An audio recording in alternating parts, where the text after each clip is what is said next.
자, 대손세액 공제 신고서는 우리가 부가가치세에 대한 이야기니까 부가가치세가 있는 거래를 했을 때에 이 매출세액이든 매입세액이든 뭐 내가 못 받았어요. 그래서 못 가져다 주겠어요. 혹은 내가 안 줬으니까 공제 안 받을게요. 이런 형식의 이야기가 시작인 거예요. 그렇기 때문에 지금 대손세액 공제 신고서 우리 부가가치세 타임이죠. 그러니까 부가가치세가 없는 거래는 여기에서 이야기할 필요가 없는 거예요. 그래서 우리 대여금이라든지 회계상에는 대손이 맞아요. 돈 빌려줬는데 못 받으면 당연히 대손이지. 근데 거기에는 세액이 없으니까 세액공제라는 곳에서 빠지는 거예요. 우리 미수금 돈 못 받는 것도 당연히 대손은 맞아요. 근데 이 미수금 중에서는 부가가치세가 없는 면세거래, 토지 같은 거래도 있고 부가가치세가 있는 자동차나 아니면 우리가 가지고 사용하던 과세품인 비품이나 이런 걸 파면 우리 부가세 무조건 받아야 되죠. 근데 그 돈 못 받으면 그건 세액도 공제를 못 받았다라고 안 내게 해달라고 해야 된다는 거예요. 그래서 지금 대손세액 공제 신고서는 부가가치세가 있는 과세 거래만 하기 때문에 어제 우리 이제 이 신고서 서식만 가지고 봤을 때 여러분들이 문제를 처음 봤을 때 찾아내는 게 이거 부가가치세가 없는 거래를 먼저 빼는 거예요. 대여금이나 그래서 제가 미수금이나 그런데 이 대손은 못 받았다는 이야기죠. 그러니까 대여할 때 대자고 손실할 때 손실자인데 내가 손해본 상황이 아닌 것도 빼버리는 거예요. 그래서 거기에 전제 조건이 우리 어제 저당권이라는 이야기 문제 한번 풀면서 봤죠. 저당권을 설정했다면 내가 돈 못 받을 일이 없다라고 생각을 하시면 돼요. 오히려 진짜 이건 나쁜 이야기인데 경기가 안 좋을 땐 저당권 설정한 사람은 상대방이 부도나는 게 득이에요.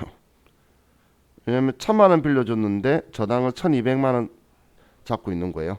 걔가 부도나면 그 담보물 경매에서 1,200 받을 수 있거든. 어디에서 20%를 득을 가져갈 거야. 그런 것처럼 손해볼 일이 절대 없다라는 거예요. 그래서 대손을 인정 안 한다는 거예요. 그럼 우리 이 대손에 대해서 자 대손 확정 사유를 먼저 좀 볼게요. 자 대손 확정 사유가 우리 부가가치세법에서 이제 너 돈 못 받게 되었으니까 이 부가가치세도 안 낼 수 있도록 안 내도록 인정해 주겠다라는 거예요. 그럼 이 대손 확정 사유가 법원에서 선고하는 파산이나 아니면 우리 사망, 실종 그리고 회사 정리법에 의한 회생이라든지 이런 것들 있죠. 회생 계획 인가라든지 이런 것들을 하는 거는 법원에서 판결문이 나올 거기 때문에 당연히 세법도 인정을 해줄 거라는 거예요. 그리고 상법상이나 민법상 소멸시효가 완성이 되게 되면 그 또한 우리는 법적으로 절대 못 받는다라고 다 생각을 해요. 그렇기 때문에 이것도 우리가 대손 확정 사유로 인정을 해주는 거고, 자 우리가 어음의 부도라고 할 때 이 어음이라든지 수표라든지 혹은 법인이 부도가 났죠. 그럼 이 부도는 상법상의 부도예요. 왜냐면 법인 설립이 상법에 의해서 상법 중에서 회사법에 의해서 설립이 되는 거예요. 근데 이제 그 회사가 부도가 났다면 당연히 법이 인정을 하는데 그 대손 확정일을 우리가 부도 발생된 날 혹은 부도 확인일로부터 6개월 뒤를 잡는다라는 거예요. 그렇기 때문에 우리는 부도 발생일로부터 6개월이 경과될 때라고 적혀 있는 게 우리가 부도가 났을 때에는 사실 과세관청도 몰라요. 지금 오늘 부도 났어요. 그러면 6월 말일까지 해서 7월 25일 날 일기 부가가치세 신고를 할 때 그때 제가 부도 났다라는 걸 과세관청에 이야기를 해도 과세관청은 알 수가 없어요. 확인하러 일일이 와야 된다는 거예요. 그런데 이 다음 과세기간에 신고를 하면 제가 부도가 났다는 걸 과세기간에 알고 있어요. 왜냐하면 오늘 제가 부도 났으면 일기 확정 신고를 제가 안 하겠죠. 그러면 과세관청은 저 회사에 세무조사가 나올 거예요. 근데 그 사이에 당연히 부도나 판결이나 났던 정보를 받을 수 있겠죠. 그러면 국세청 전산상에 그 사업자 등록번호가 부도 리스트에 있기 때문에 그 다음 과세 기간에 여러분들이 이 회사 부도 난 거에 대한 거다라고 올리면 그냥 전산상이 있으니까 부도 난 거 맞아라고 바로 매칭이 된다는 거예요. 그렇기 때문에 이제 부도 우리 대선 확정 일자를 부도 6개월 경과된 날로 잡는다고 보시면 돼요. 자, 그리고 채권 성립 후에 6개월 이상 경과한 30만 원 이하의 소액 채권들, 이것도 우리가 부가가치세를 받기 위해서 노력을 당연히 하겠죠. 사실 부가가치세만이 아니고 내 물건값 받으려고 노력하는 거잖아. 그럼 노력은 하는데, 근데 우리가 6개월이 넘어가도록 여러분들이 예를 들어 30만 원짜리 물건을 팔았어요. 그럼 6개월이 넘게 동안 이 사람이 돈을 안 주면 그러면 사실 현실적으로 그 상대방이 돈 줄 능력이 안 되거나 줄 생각이 없는 거죠. 그럼 여기에서 부가가치세를 못 받았으니까 뭐 부가가치세 봐야 27,000원 얼마밖에 안 돼요. 그럼 그거는 그냥 안 내도록 세법이 인정해 주겠다라는 거예요. 근데 자, 여러분들도 그 부지런한 사람 아니면 잘 안 해지는 게 있는데 한번 습관 들이면 되는 습관이 있어요. 그게 내용 증명이에요. 그래서 사실 우리 6개월 동안 가만히 있으면 되는 게 아니라 회수하려고 노력을 해야 돼요. 노력했다는 증명 입증을 할 수가 없죠. 그래서 내용 증명을 이제 3번 정도만 보내면 돼요. 그래서 그 보내놓으면, 근데 요즘은 전에 보니까 문자로도 효력을 인정을 해주더라고. 그래서 그런 것만 이제 여러분들이 보내놓고 이제 대신 욕하고 그러면 안 돼요. 할 때 돈 안 준다고 그러면 이제 그걸 입증 노력했다라는 걸로 입증을 해주고요. 나중에 추후에 여러분들이 회사를 가면 세무사 사무실 가면 느낄 게 아닌데 들을 이야기인데 회사에 가면 이 대손이 문제가 커요. 왜냐하면 우리 회사가 물건을 팔았어요. 근데 우리 회사가 한 회사에 예를 들어 30억치 물건을 매출을 한 거예요. 여전히 그 정도 깔려 있는데 제조업을 하면 매출액 30억은 큰 거 아니에요. 일반 도소매업은 큰 건데 제조업은 그 규모가 크기 때문에 그럼 부가가치세가 3억이죠. 그걸로 세금계산서 발행해 준 거예요. 근데 상대방이 그걸로 매입세 공제까지 받았는데 돈을 난 아직 못 받은 거야. 근데 대손이 발생을 한 거예요. 그러면 나는 부가가치세 신고하면서 3억을 내야 되는데 지금 못 받잖아. 그러면 이제 그때부터 문제가 발생이 시작해요. 그럼 이걸 지금 우리 적용을 해야 되는데 문제는 상대방이 예를 들어 회생 들어갔죠. 회생을 들어가면 국가가 그 몇 퍼센트만 그 변제하고 나머지는 그냥 포기하도록 정해져요. 국가 완전 깡패예요. 그럼 국가가 면책으로 예를 들어서 70%를 날려버리면 저는 가만히 앉아서 70% 날리게 되는 거예요. 생돈. 근데 그것도 열받는데 나머지 30% 부가가치세에 대해서는 또 뭐 정리가 안 돼요. 근데 더 문제는 뭐냐면 상대방이 70% 면책을 시켰는데 불복하고 다시 걸면 또 3년 정도가 지나가요. 계속 그런 놈들이 있어요. 그래서 과거에 공급 일로부터 5년이었어요. 재작년까지인가 작년까지는 재작년까지 19년도까지는 5년이었는데 그래 상대방이 이걸 악용해 가지고 판결을 불복하면서 더 면제해달라고 걸어버리면 또 날아가는 거예요. 그러면 물건 팔았던 사람만 선의 피해자가 생기죠. 그래서 이 기간을 10년으로 늘린 거예요. 이것 때문에 우스갯소리로 거래처가 돈을 안 주죠. 그러면 거래처한테 돈 안 준다고 가서 화내야 되는 게 아니고 걔가 힘들면 넌 할 수 있어라고 꼬셔가지고 최대한 돈을 받아내는 게 우리한테 제일 좋아요. 상대방이 이런 사연들이 발생하게 되면 나는 합법적으로 돈을 못 받는 상황이 발생을 해요. 그래서 이제 접을래 그러면 왜 그러냐고 일단 내 돈 다 갚을 때까지는 두 손 꼭 잡고 힘을 북돋워줘야 된다고 생각하시면 돼요. 자, 그럼 자, 우리는 지금 이 조건이 아닌 것들은 대손세액공제신고서에는 안 쓰는 거예요. 이 조건에 해당하는 것만 쓰는 건데, 자, 우리 이제 대손 변제 탭은 여러분들하고 지금 책에 있는 것도 꽤 오래된 기출이지만 최근 것까지 풀어도 변제 탭은 등장을 잘 안 해요. 그래서 가급적이면 변제 탭은 안 간다고 생각을 하세요. 그럼 대손 발생 탭 들어갈 건데, 그럼 대손 발생했을 때는 그냥 입력하는 거야. 그냥 입력하는 게 플러스로 쓰는 거죠. 근데 이 돈을 거꾸로 우리가 회수를 하게 되면 그러면 대손 발생 탭에서 마이너스로 쓴다라고 생각하시는 거예요. 그냥 발생되면 그냥 쓰는데 거꾸로 이 돈을 돌려받게 되면 우리가 금액을 마이너스로 쓰는 거다. 이렇게 여러분들이 생각을 하셔서 플러스 마이너스로 조정을 한다. 그렇게 기억을 해주시면 좋을 것 같아요. 자, 우리 회계 처리에 대해서는 다음에 전표 입력 연습하면서 더 보도록 합시다. 439페이지에 재활용 폐자원 매입세액 공제신고서를 봤는데, 자, 이 재활용 폐자원 매입세액 공제신고서도 그 의제 매입세액 공제신고서처럼 없는 매입세액을 있다고 해주는 거에서는 의제 매입세액이다라고 할 수 있겠죠. 그런데 자, 시스템이나 구조나 취지는 전혀 다르다는 거예요. 이 재활용 폐자원 매입세액 공제신고서는 우리가 취득하는 그 원재료나 상품 재고 자산은 과세품이 맞는 건데, 근데 우리에게 공급하는 자가 이제 면세 사업자나 간이과세자나 이런 비사업자의 형태로 해서 우리한테 부가가치세를 거래 징수를 하지 못하는 거예요. 그럼 우리는 부가가치세를 상대방이 거래 징수 못한다는 거는 내가 줄 필요가 없다는 이야기죠. 그래서 난 안 줬어요.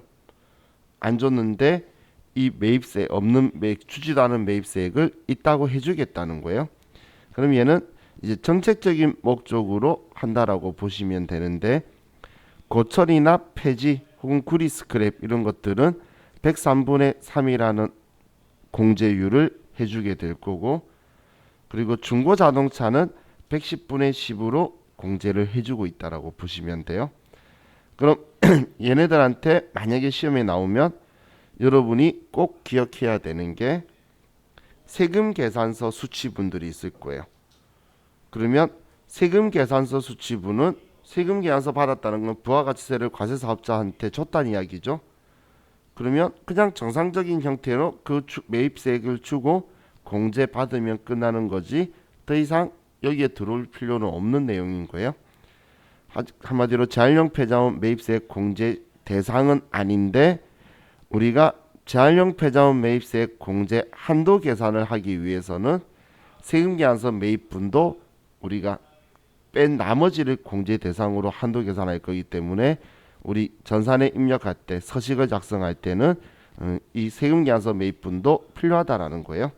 그렇기 때문에 우리 세금 계산서 매입에 대해서 여러분들이 정확하게 구분을 하셔야 되고, 또 상대방이 면세사업자, 간이과세자 혹은 우리 일반 개인 이런 경우가 아닌 일반 과세사업자한테 샀는데 증빙을 안 받은 거는 나쁜 생각한 거죠.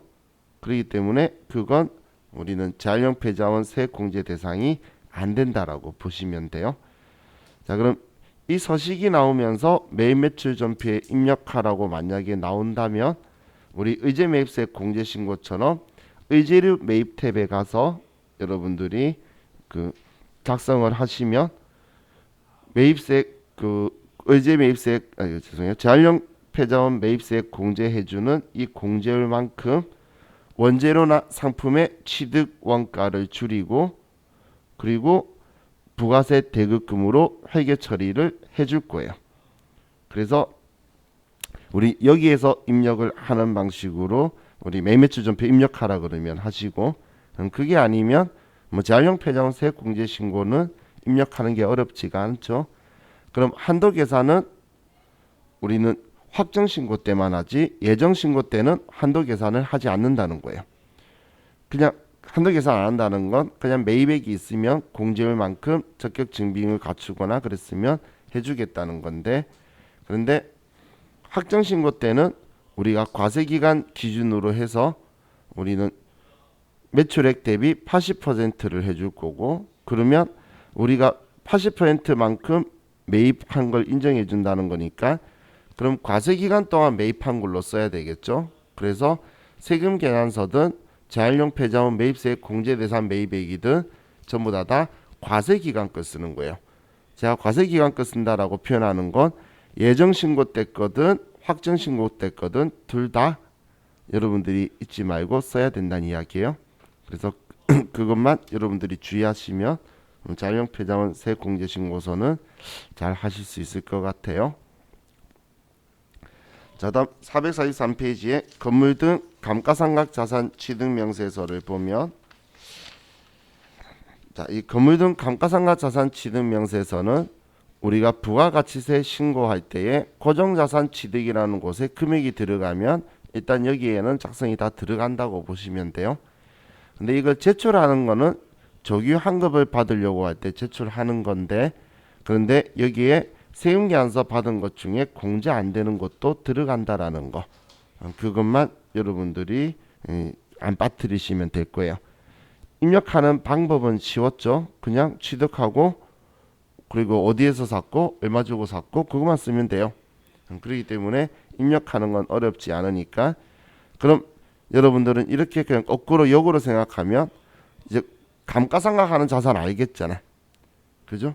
그럼 감가상각하는 자산은 다 쓰는데 신용카드 받은 것 중에 불공제 사유인데 신용카드 받은 거는 안 쓰더라. 그냥 그렇게 생각하시는 게 훨씬 더 편할 수 있어요. 그럼 다른 말로 하면 세금계산서 받았는데 불공제 사유는 쓴다는 이야기예요.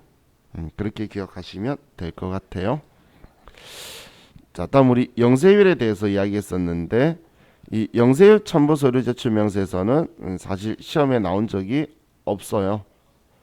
그런데 뭐 만약에 시험에 등장을 한다면 여러분들은 그 서식에서, 저 서식도 안 열었구나.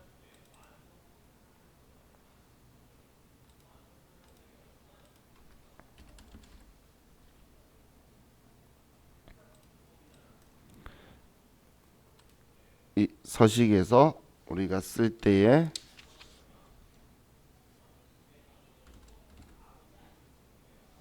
자 이때 여기 단기 신고 해당분 있죠.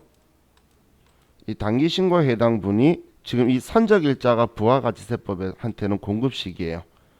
그럼 이 선적일자가 이번 신고 기간에 해당하면 단기 신고 해당분이니까 두는데, 선적일자가 단기 신고 해당분이 아니면 여기에서 지워버리는 거예요. 여기에서 문제화 시키려면, 문제로 낼 수 있도록 문제화 시키려면 그거 말고는 그냥 단순 보고 입력하는 문제밖에 안 돼요. 그렇기 때문에 여러분들이 이 부분만 단기 신고 해당분, 이 말이 선적일이 이번 신고 기간에 해당하는지 유무를 확인한다 정도까지만 생각하시면 될 것 같아요.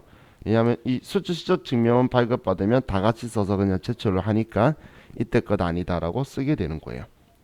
그럼 얘는 만약에 나온다면을 이야기한 거고, 이 다음이 수출시적 명세서는 우리 시험에 자주 등장을 해요. 이건 전형적으로 옛날부터 많이 등장을 하던 거기 때문에, 그럼 이 수출시적 명세서는, 자, 얘는 여러분들이 작성하실 때, 자, 수출신고 번호가 있는 거는 여기에다 쓸 거예요. 여기에다가 지금 여기 아래 칸에 쓰는데, 수출신고 번호가 없는 거래가 있으면 여기 기타 영세율에 쓸 거예요. 기타 영세율이라고 표현되어 있는 칸이 있죠. 지금 이 우리 K랩에서는 이런 거예요. 예를 들면 지금 우리 이 앞에 했던 내용이 이번 신고 기간에 발생한 건데 수출신고 번호가 없었다라고 하면, 예를 들면 두 건이고 이때 했던 게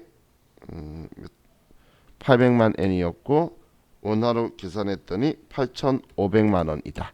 이런 식으로 써줄 거라는 거예요. 옆에 영세율 첨부서류 제출 명세서는 수출신고 번호가 없는 것들이었죠. 그래서 그런 게 있다면 수출신고 번호 없는 걸 제시해주면 여기다가 그냥 이렇게 쓰는 거예요. 그럼 수출신고 번호 있는 걸 쓸 때에 선적일자가 있죠. 선적일자는 뭐가 빠르니 아니 이런 거 없어요. 얘는 공급식이기 때문에 무조건 그냥 선적일자를 쓰는 거예요. 얘는 공급시기를 쓰는 거라서.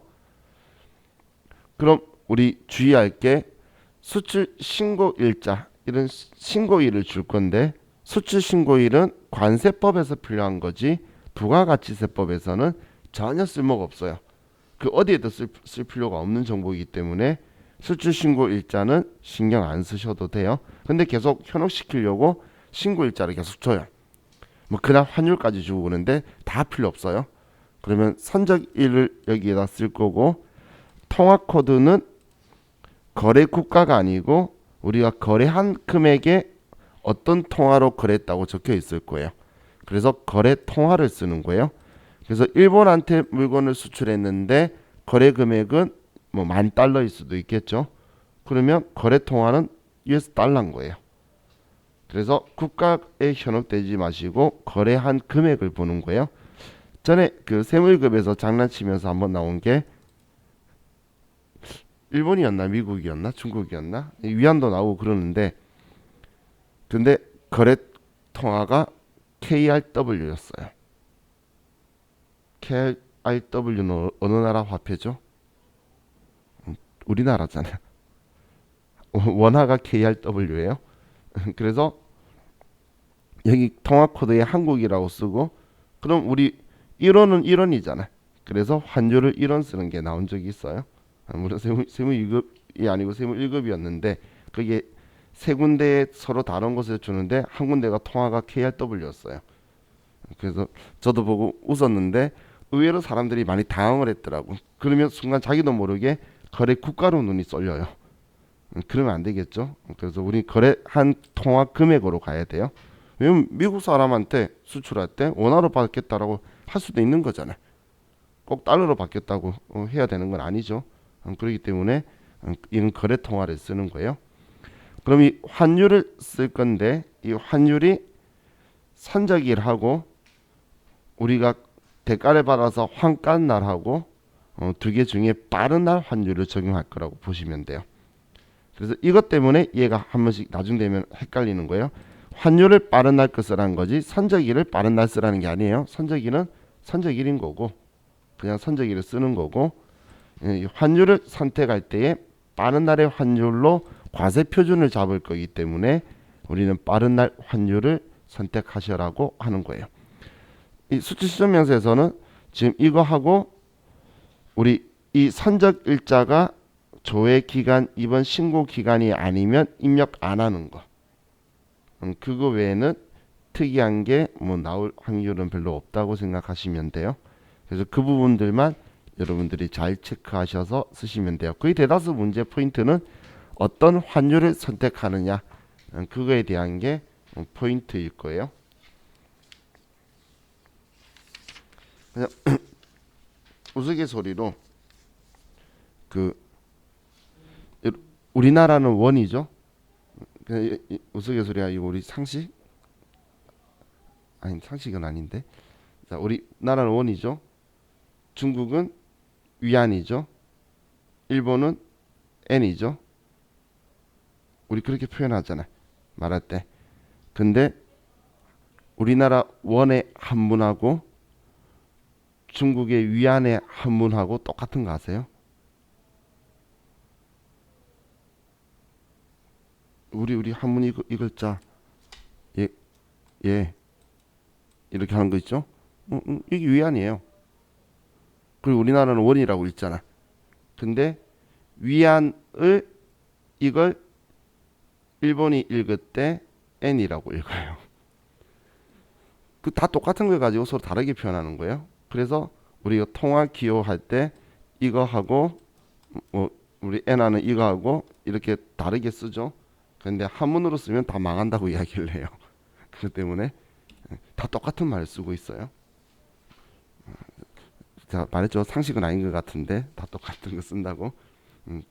그래서 다 어디가 유래일까 생각해 보면 결국은 중국일 것 같은 느낌은 들어요. 그죠? 한국이 중국이 그거 쓰고 있는 걸 음으로 원이라고 읽었겠지.